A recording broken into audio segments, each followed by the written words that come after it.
and 1 through 3. 1 through 3. Yes, right now. Number 3. All right, so this one here, number 3, they didn't give us a picture, so my best piece of advice is to draw one out yourself. TRS and SRP form a linear pair. Linear pair means they form a straight line. Okay, I have TRS and SRP. What is the vertex of both of those? R. So I know that this point right here has to be R. Then we have a T, R, S, and SRP. TRS.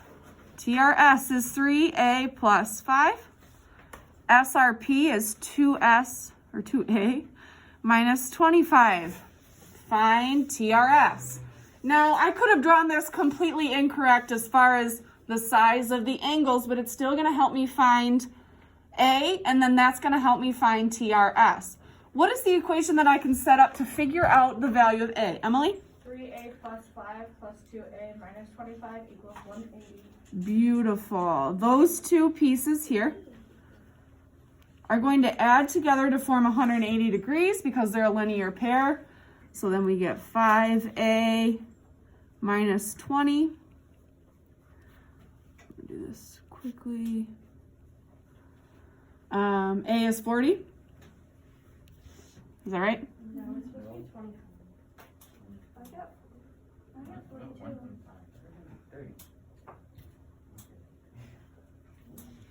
Check my work. These combined. A equals 40. No, I did too. Good?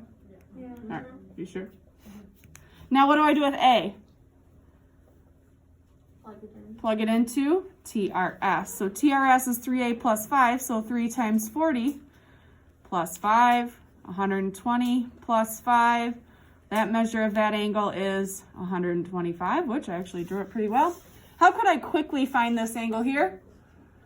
Subtract from 180. This guy would have to be 55. You paying attention, Jackson? Maybe doing this with us since you don't have it done? Yep. Yeah. Other questions? Any more questions up here?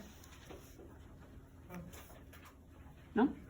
All right. We're going to do all of these together so we can talk about it. One thing I noticed as I was looking at your assignment yesterday as you turned it in, a lot of you on part A put given. And I know I said in the notes that you usually start with that, but they didn't actually ask you for that part. The given would be listed right here where they listed the problem. Now, your justification for A is what did they do to go from this to this? Okay? What disappeared? The 3. And this changed on this side. What would you have to do to this over here to make the 3 disappear? Savannah? Awesome. You would multiply this side by 3, which means you have to do both sides by 3. What property is that? Multiplication property of equality. Awesome. Next, what did we do to go from this step to this step? Subtracted. I subtracted 5 from each piece. But how do we address that as far as a property? Addition property of equality. And then to go from this to that, I divide by 7, which is actually multiplication property of equality. Cool? All right. After trick-or-treating for a half hour, Kirsten had more candy than her brother Steve. So K has more candy than S. At the next house, they each got 3 pieces, so we add 3 to both of their piles. Which property of algebra explains why Kirsten still has more candy than Steve? What did I do to both of these? You added. I added, so it's the addition property. Now, the only thing that's going to change is they're not equal. They're not equal, so they're unequal inequality. So the addition property of inequality. All right. Reflexive, symmetric, transitive. We're going to practice these quite a bit. Reflexive is when you look through the reflection and see exactly the same thing. Blank equals blank. Nothing changes. Symmetric is when you might have A plus B equals, except now it's going to appear, sorry, you can't see what I'm doing. Now it's going to appear backwards. Okay, what's going to happen first? The B plus the A. That's the symmetric. Because if I was to reflect it over here and fold on that equal sign, B matches up with B, the plus signs match up, A's match up. Transitive is when something cancels out. If A equals B and B equals C, what can I eliminate? The B's, so therefore A equals C. So let's go through each of these. M is equal to N, and N is equal to 12. So the N's are canceling out, and we're left with M equals 12. What property is that? Transitive. Y equals 2Z, so 2Z equals Y. Symmetric. 3A equals 3A. Reflexive. Absolutely nothing is changing. Awesome job, guys. All right. So, oops. I can write a proof.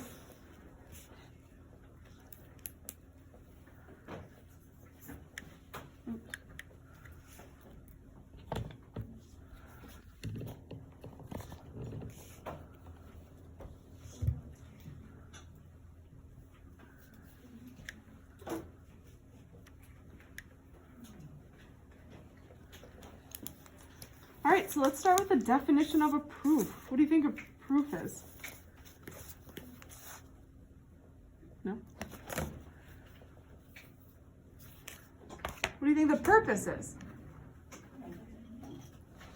Oh, sorry, go for it, Josh. Something to justify a conclusion. Something to just justify conclusions perfectly. Perfect. Why do we need them? Yeah.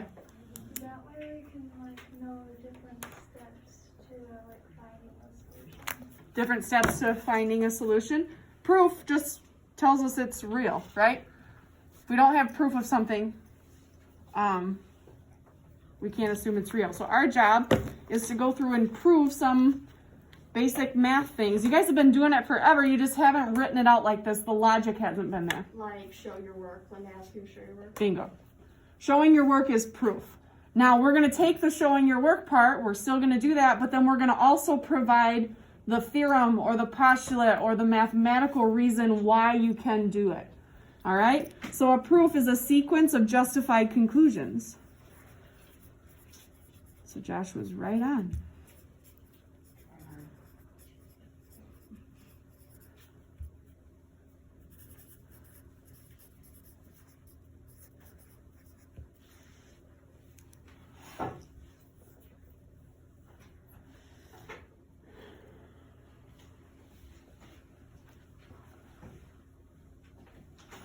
So sometimes we look at these given and prove as if 4x minus 12 is 10, then we're going to prove that x has to be 5.5.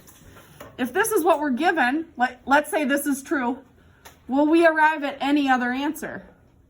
No. All right. So conclusions, justifications, steps, justify. You'll see several different things. So what do we always write first? The problem, which is the given. So we're going to start with 4x minus 12 equals 10. Now, there's no theorem or postulate that tells us that. It was just given to us. So the justification is given.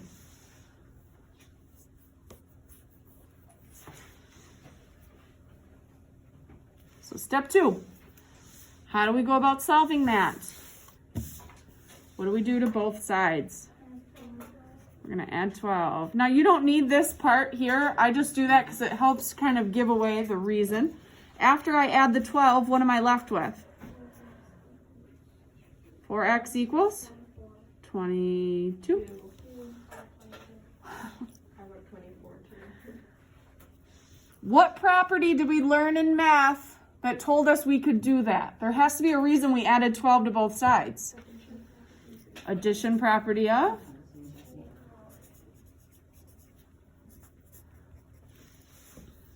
Now I'm trying to make 4x equals 22 look like x equals 5.5. What do I have to do to make that happen? Divide by 4. When I do that, I'm left with x equals 22 divided by 4 is in fact 5.5. What property told me it was okay in math to divide by 4?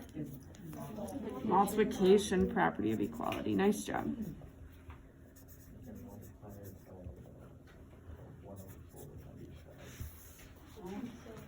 I thought we did division. We did. Division is actually, he explained it perfectly too.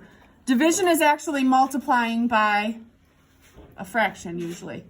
Dividing by 4, what we're actually doing is multiplying by 1 over 4.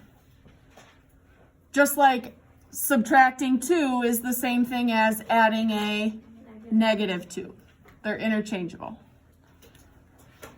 Now, if you wrote division property of equality, I probably wouldn't mark it wrong. There's some truth to that, but the actual name of the property is multiplication property of equality. All right, we're going to skip this example here.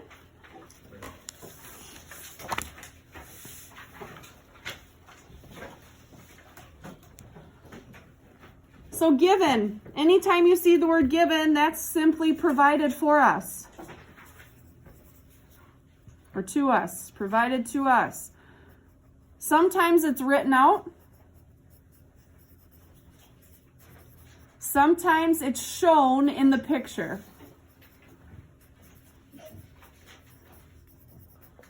So if they draw you a picture and they show angle 1 is a linear pair with angle 2, you don't have to be told.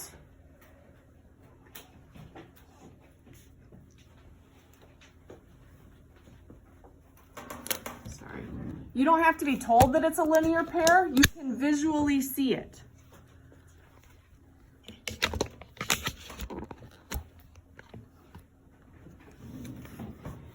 And now your justifications, if it's a justification, it has to be one of these things. It could be a definition. A true definition, something that's written out in the geometry book. It could be a postulate. You'll see those throughout the book. It could be a property, which is what we have been justifying with before. It could be a theorem. Or anything previously learned.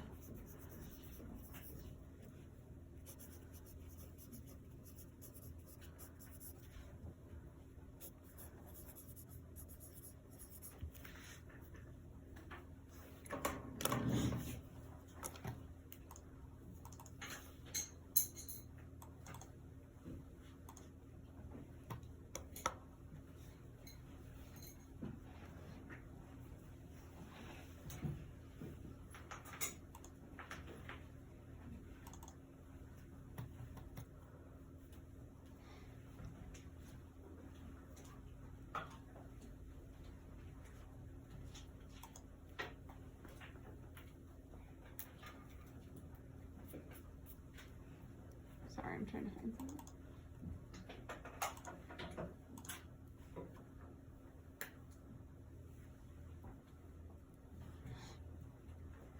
All right. So here we go. Actually, I didn't even realize we were going to do angle 1 and angle 2. So this is the case where the given, was anything written out? No. What we're given is this picture. So we have several things. Just by looking at this, I know that angle 1 and angle 2 are adjacent to each other. What does adjacent mean? Share a side. They're next to, they're touching each other. I also know that angle 1 and angle 2 are a linear pair. Okay, I can see that because this is a straight line. So gathering that, they want me to prove that angle 1 plus angle 2 is equal to 180. All right, So step 1 is going to be, well, looking at that, what do we know those are? It's a linear pair. So I can state in my first conclusion that angle 1 and angle 2 are a linear pair.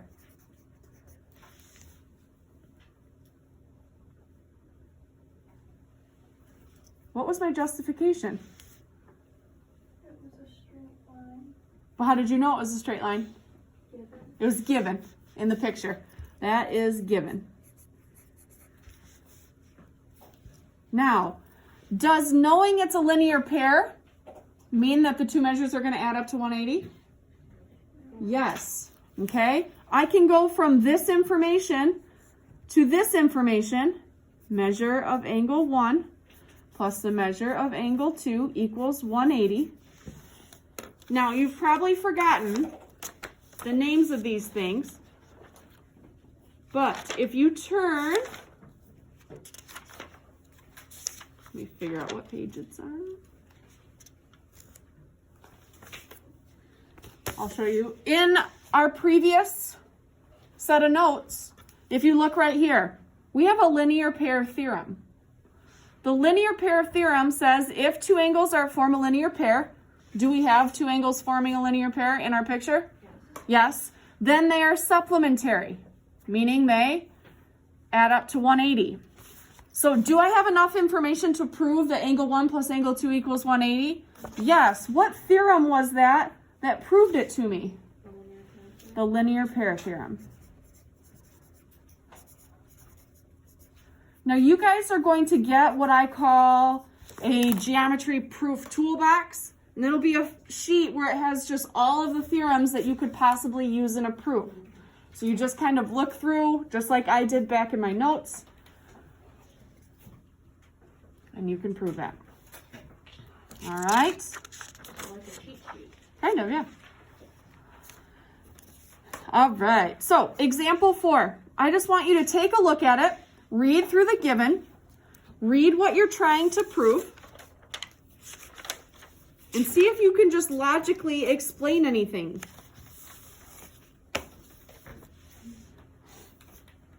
Even if it's not in proof form, what are the reasons why this is this?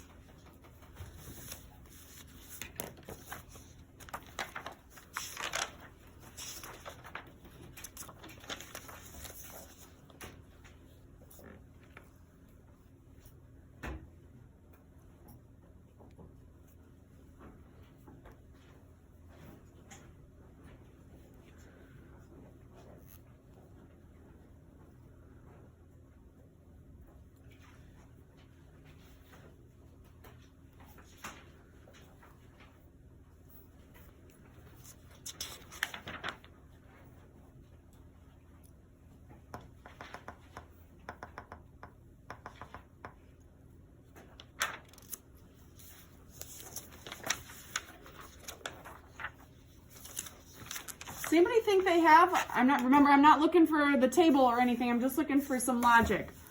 A reason why angle 1 would be equal to angle 2. Victoria? Or 3, excuse me. The transfer product, because they both equal to 90, 1 and 2 and 2 and 3. So the 2 cancel out, so 1 and 3 would have to be equal. If that made sense. It does. That's one way to do it. Do you see what she's saying? There's a step that you'd have to do before that. 1 and 2 equal 90. And 2 and 3 equal 90. We'll talk about it in a second. Josh, do you have an idea? No, you just have to do the two given ones before that. What do you mean? So angle 1 plus angle 2 is equal to 90. Right? And then angle 2 and angle 3 is equal to 90 as well. And she said that they cancel each other out. Something will cancel each other out, and I'll show you exactly what. Does anybody have any other ideas? 90. What? I did guess. Emily? Isn't it because 2, where 2 on the other side where 3 is, wouldn't that be the same? Yeah. Would it be the same number? Yep. those are good logic. I'm going to show you exactly how it'll look in a proof. You ready? You guys all have good thoughts. First of all, if you're on a test or a quiz and you don't know where to start and you're writing a proof, what do you think you should just jot down for 2 points? The given.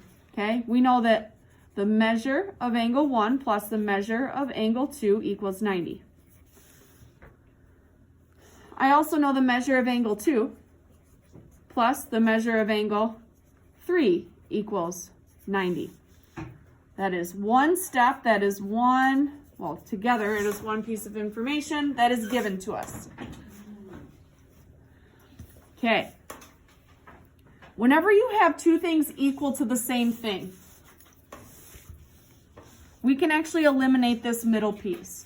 If 1 plus 2 equals 90 and 2 plus 3 equals 90, what do I know about this and this? They're equal. So I know that the measure of angle 1, oops, I can write it over here. I was just going to do some math. I know that the measure of angle 1 plus the measure of angle 2 equals the measure of angle 2 plus the measure of angle 3. What did I do? What property did I do? I took out the 90 and I put something else in its place. You guys, what? Nope, the equal sign was there. I took out the 90 and I put that in there instead. What property is that? Starts with an S. I substituted. That is the substitution property.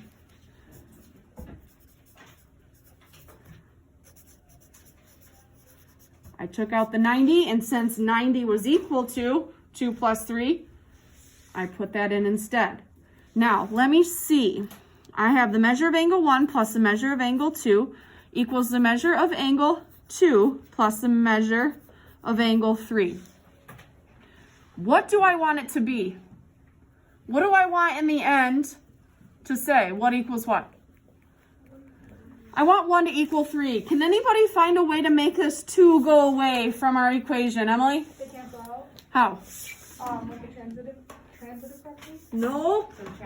Transitive property, they can't be one equal thing. What are we doing to get rid of it? Yes. Subtraction. Close.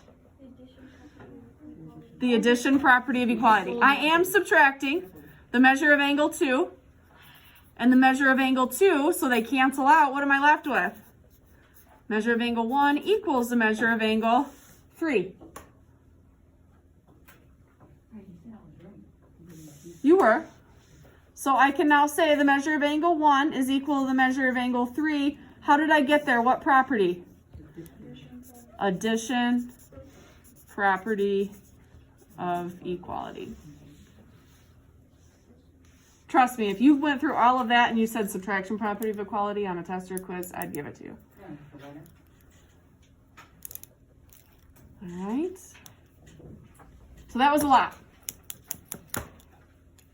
A lot.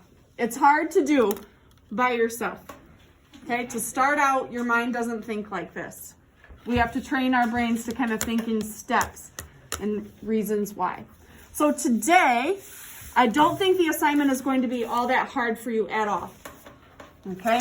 They break it down so that it's pretty manageable. They give you all of the steps here.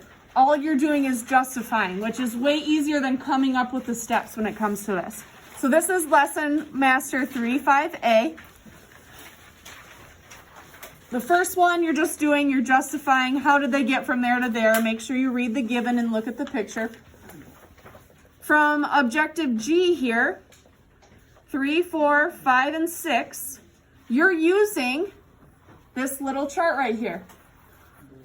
Okay, how do you come up with this information? Which one of these definitions or theorems is going to help you come up with